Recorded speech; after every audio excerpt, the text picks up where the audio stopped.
શું કામ કરે છે? શું કામ કરે છે? તો કે આ રુધિર વાહિનીઓ છે એમાં નુકસાન થાય તો બધું રુધિર ક્યાં આવે જુઓ તમે, બહાર આવે છે, દેખાય છે, આ બહાર આવે છે, બરોબર. તો હવે તો આ તો શું થયું, નુકસાન થયું કે નહીં? આપણી રુધિર વાહિનીઓ નુકસાન થયું ભાઈ, આ તો પ્રોબ્લેમ વાળું છે, આ તો ડખા વાળું છે. તો આને સારું કોણ કરે? હે, આ રુધિર વાહિનીને પાછી પહેલા જેવી કરવી હોય તો એ કોણ કામ કરે? તો આ પ્રશ્ન આપણને થવો જોઈએ કે ન થવો જોઈએ? હે, તમે જોજો ઘણી વખત તમને વાગ્યું હોય તો થોડાક દિવસોમાં ઓટોમેટિકલી એમાં લોહી નીકળવાનું બંધ થઈ જાય, ઓટોમેટિક પહેલા જેવી ચામડી આવી જાય. તો આ બધું કોણ કરતું છે? તો આ બધું એક જ કરે છે કે જે તમે ભણી ગયા કે રુધિરની અંદર 3 પ્રકારના કોષો હતા. યાદ કરો, રુધિરની અંદર 3 પ્રકારના કોષો હતા. એકનું નામ હતું રક્તકણ, એકનું નામ હતું શ્વેતકણ અને એકનું નામ હતું શું? તો કે ત્રાકકણ. એમાં આ જે ત્રાકકણ છે ને બેટા, એમાં આ જે ત્રાકકણ છે ને, ત્રાકકણ, બસ આ કામ છે ને એ રુધિર કેશિકાઓને છે ને એ સારું કરવાનું, વ્યવસ્થિત કરવાનું કામ કરે છે. બસ એના વિશે જ આપણે જોવાનું છે કે ત્રાકકણો દ્વારા જાળવણી, કે આપણા રુધિર વાહિનીઓની જાળવણી જો કોઈ કરતું હોય ને તો એ ત્રાકકણ છે. તમે અહીંયા ફોટો જોઈ રહ્યા છો કે માની લો કે જો આ રુધિર વાહિનીનો અંદરનો ભાગ છે, બરોબર, અંદરનો ભાગ છે, નળીની અંદર આપણે છીએ અત્યારે. જો અહીંયા ક્યાંક કાબડું પડ્યું, અહીંયા ક્યાંક નુકસાન થયું, તમે જોવો છો તો ત્યાં શું થયું? જુઓ, આ ધોળા ધોળા કલરના તમને જે દેખાય ને એ શું છે? ત્રાકકણો છે. એ ત્રાકકણો શું કર્યું? તરત એ જગ્યાને શું કરી દીધી? બૂરી દીધી. અને બૂરીને ત્યાં રુધિર ગંઠાઈ ગયું. શું, કઈ પ્રક્રિયા થઈ? રુધિર ગંઠાવાની પ્રક્રિયા થઈ. કઈ પ્રક્રિયા થઈ? રુધિર ગંઠાવાની પ્રક્રિયા થઈ. અને ત્યાં રુધિર ગંઠાઈ ગયું એટલે કે જામી ગયું. જેનાથી શું થયું? જેનાથી શું થયું? તો કે જ્યાં છે એ પછી રુધિર વાહિની છે એ પાછી હતી ને એવી નવી સારી બની ગઈ. ડન.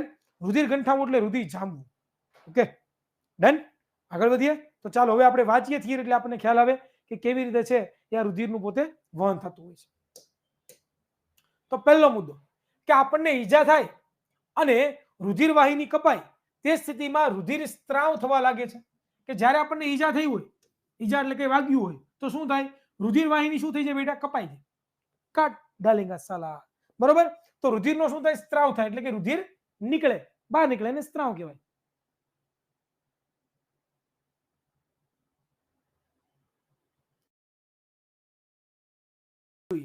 કે રુધિર ગંઠાવાની ક્રિયા, કઈ ક્રિયા બેટા? રુધિર ગંઠાવાની ક્રિયા દ્વારા છે આ રુધિર સ્ત્રાવને અટકાવવામાં આવે છે. આ જે રુધિર છે બેટા, રુધિર, એ રુધિરને ગંઠાવવા માટે એટલે કે જામવા માટે જે છે એ શું ક્રિયા કરવામાં આવે છે? આ રુધિર સ્ત્રાવનો અટકાવ તો જ આપણે કરી શકીએ કે શું થાય? રુધિર ગંઠાય તો. ડન.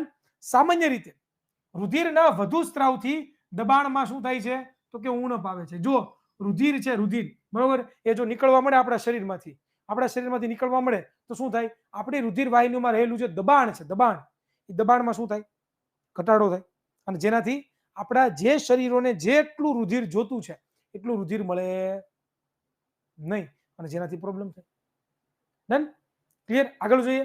તેના પરિણામે રુધિર ધકેલવાની કાર્યક્ષમતામાં શું થાય છે? ઘટાડો થાય. રુધિર ધકેલવાની જે કાર્યક્ષમતા છે એટલે કે કામ કરવાની જે ક્ષમતા છે એમાં શું થાય છે બેટા? તો કે ઘટાડો છે એ વિદ્યાર્થી મિત્રો થતો હોય છે. આગળ જોઈએ. આ સ્થિતિને અટકાવવા રુધિરના ત્રાકકણ જે રુધિર સાથે સમગ્ર શરીરમાં શું કરતા હોય છે? તો કે પરિવહન પામતા હોય છે. તેઓ રક્ત રુધિર સ્ત્રાવના સ્થાને એકત્ર થઈને ગંઠાઈ જવાની ક્રિયામાં મદદ કરે છે અને આ રીતે ઈજા સ્થાને રુધિરના માર્ગને શું થાય છે?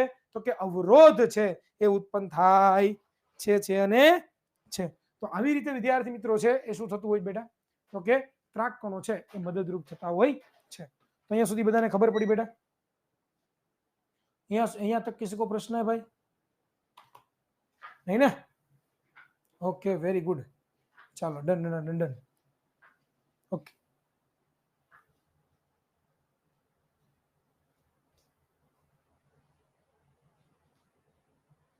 મેં છે ને એક બહુ સરસ વાત કરું તમને, બહુ મસ્ત વાત કરું, સાંભળજો. એક દિવસ નારદજી અને વિષ્ણુ ભગવાન એ બંને ભેગા થયા અને નારદજી છે એક દિવસ ફ્રી હતા, હાવ નવરા હતા, બરોબર. તો એ નારદજી વિષ્ણુ ભગવાન એક વાત કરી. ફરી એકવાર વાત કરું, વ્યવસ્થિત વાત કરું કે એક દિવસ નારદજી અને વિષ્ણુ ભગવાન, બરોબર, એ ભેગા થયા અને નારદજીએ વિષ્ણુ ભગવાનને વાત કરી. શું વાત કરી? કે ભગવાન હું તમારો સૌથી મોટામાં મોટો ભક્ત છું. શું કીધું? કે ભગવાન હું તમારો સૌથી મોટામાં મોટો ભક્ત છું. ત્યારે વિષ્ણુ ભગવાને શું કીધું ખબર છે? કે ના, ખોટું બોલીશ તું. તું મારો ભગવાન, તું મારો ભક્ત જ નથી મોટામાં મોટો. મારો મોટા મોટો ભક્ત તો ખેડૂત છે. શું કીધું? તું મારો મોટા મોટો ભક્ત નથી. મારો મોટા મોટો ભક્ત કોણ છે? ખેડૂત છે. તો નારદજીને એમ લાગ્યું કે શું વાત કરો છો? હું નારદજી તમે મોટા મોટો ભક્ત છું તમારો, હું સાબિત કરી દઉં વિષ્ણુ ભગવાન. તો કે સાબિત કરી દે સાબિત, ચાલ. તો વિષ્ણુ ભગવાન એને શું કીધું? તો કે એને એક કામ સોંપ્યું. શું કામ સોંપ્યું? કે તારે છે ને એક હું તને માટીનો એક ઘડો આપું છું. એ ઘડાની અંદર હું તને તેલ ભરી દઉં છું. શું ભરી દઉં છું? તેલ. એ તેલને તારે માથા ઉપર રાખવાનું છે અને તારે ચાલવાનું છે. અને આખો છલછલાટનો ભર્યો છે, આખો છલછલાટનો. થોડુંક એમ આટલું જો આમ થયું તો તરત જ એ શું થશે? તો કે એમાંથી રહેલું જે તેલ છે એ બહાર નીકળવા મળશે. તો તારે કરવાનું શું છે? તો કે માટલામાંથી એક પણ પ્રકારનું ટીપું છે બહાર પડે નહીં. બરોબર? એ પ્રમાણે તારે છે એ 1 થી 2 કિલોમીટર ચાલવાનું છે. બરોબર? તો હું તને મારો ભક્ત સાચો માનું. સાથે બીજું શું કીધું? કે જો તારે છે એ માટલાનું ધ્યાન રાખવાનું, પણ સાથે સાથે તારે છે ને એ મારું નામનું પણ જાપ કરતું જવાનું. કે ઓમ નારાયણ નમો નમઃ, ઓમ નારાયણ નમો નમઃ. બરોબર? આનું જાપ કરતું. બે કામ એક સાથે કરવા. તો કે ઓકે, હું તો કરી દઉં, હું તો નારદજી. બરોબર? 1-1.5 કિલોમીટર ચાલ્યા. બરોબર? અને આમ જોતા જાય. એક પણ ટીપું નારદજીએ પડવા ન દીધું. નારદજી એવા કે જો પ્રભુ તમે કીધું તું ને, મને શું કીધું તું? તો કે પ્રભુ તમે મને વાત કરી હતી કે એક પણ ટીપું ન પડવું જોઈએ. પ્રભુ મેં એક પણ ટીપું ન પડવા દીધું. તો ભગવાન કે વાહ, સરસ, વેરી ગુડ. પછી ભગવાને બીજો પ્રશ્ન પૂછ્યો એને. શું પ્રશ્ન પૂછ્યો? કે મેં બીજું પણ એક કામ આવ્યું હતું કે તારે કન્ટિન્યુઅસ 2 કિલોમીટર જ્યાં સુધી ચાલવાનું ચાલુ કર, ત્યાંથી લઈને સતત ને સતત તારે મારું શું લેવાનું છે? નામ લેવાનું છે. એ કેટલી વાર લીધું? તો નારદજી માથું ખંજવાળવા માંડ્યા કે ચાલુ સાહેબ પ્રભુ શરૂઆતમાં યાદ આવ્યું હતું, હવે તો ભૂલાઈ ગયું, વચમાં ભૂલાઈ ગયું, પાછું યાદ આવ્યું હતું, તો આવું છું. તો એ કે તો તું મારો ભક્ત નથી. તો નારદજીને એમ કાંઈ વાંધો નાલો હશે, નથી ભક્ત. પણ પ્રશ્ન નારદજીને શું હતો? કે તમે ખેડૂતને કેમ કીધું કે ઈ મારો સૌથી મોટા મોટો ભક્ત છે? તમે ખેડૂતને કેમ કીધું કે ઈ મારો સૌથી મોટા મોટો ભક્ત છે? તો ત્યારે નારદજી શું જવાબ આવ્યો ખબર તમને? સોરી, ભગવાને શું જવાબ આવ્યો તમને ખબર છે? ત્યારે ભગવાને એવું કીધું કે ખેડૂત છે ને, ખેડૂત એ દિવસ દરમિયાન ઘણા બધા કામો કરે છે. પોતે ખેતરમાં કામ કરે છે. બરોબર? પોતે અનાજ ઉગાડે છે. બરોબર? ત્યાર પછી અનાજ વેચીને પોતે પોતાનું ભરણ પોષણ કરે છે, ખાય છે. બરોબર? પોતાના પરિવારને જમાડે છે. અને જ્યારે ખાવા બેસે છે ને ત્યારે મને યાદ કરે છે કે હે પ્રભુ જમવા ચાલો, તમે છે એ મને આજીવન પૂરતું છે એ ઘણું બધું આપ્યું છે, તમારા કારણે જ છે આજે જે પણ છે બધું બન્યું છે. બરોબર? અને પછી શાંતિથી ખાઈ લે છે. મોરલ ઓફ ધ સ્ટોરી શું કહેવા માંગુ છું ખબર છે? Moral of the story is the focus. ભગવાનની પ્રિય કોણ હતું? એ વ્યક્તિ કે એક સાથે બે કામ કરતો, એ વ્યક્તિ કે જે ફૂલ ફોકસ સાથે કામ કરે છે, એ વ્યક્તિ. જો આ વસ્તુ મારે સમજાવીશ તમને લોકો. ઓલો કોણ?